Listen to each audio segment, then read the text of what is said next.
बरगढ़ भोर रे morning walk कला बेले जड़े शिक्षयित्री बेकरू सुना चेन लुटी उद्यम करने को जाई दुर्वृत्त माने पल्सर गाड़ी रे तांको धक्का दे आहत करते से हॉस्पिटल मृत्युवरण करछंती। एहिभଳି एक संवाद आमर हस्तगत होईची। बरगढ़ जिला जन्हापड़ा हाईस्कूल रे गणित शिक्षयित्री थिबा स्वर्णलक्ष्मी होता तांको झियो सहित बरगढ़ पंचायत कॉलेज रास्ता रे मॉर्निंग वॉक रे जाउथुवा बेले एहिभଳି भावे से आहत होइतिले। यार अल्प किछि दिन पूर्वरु काली मंदिर रास्ता रे मध्य पल्सर आरोही जणे महिलांक ठारू सुना चेन लुटी कर नैथिवार दृश्य सीसीटीवी कैमेरा रे भाइराल होइथिला।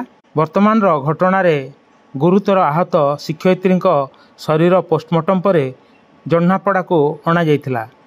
तांको मर शरीर को श्रद्धांजलि देवाकू छात्र छात्री माने ओ ग्रामवासी स्कूल परिसर रे दीर्घ समय धरी अपेक्षा करथिले। जन्हापड़ारू किशोर भोईंको रिपोर्ट उपस्थापना वीरेंद्र कुमार पाणिग्राही। नमस्कार।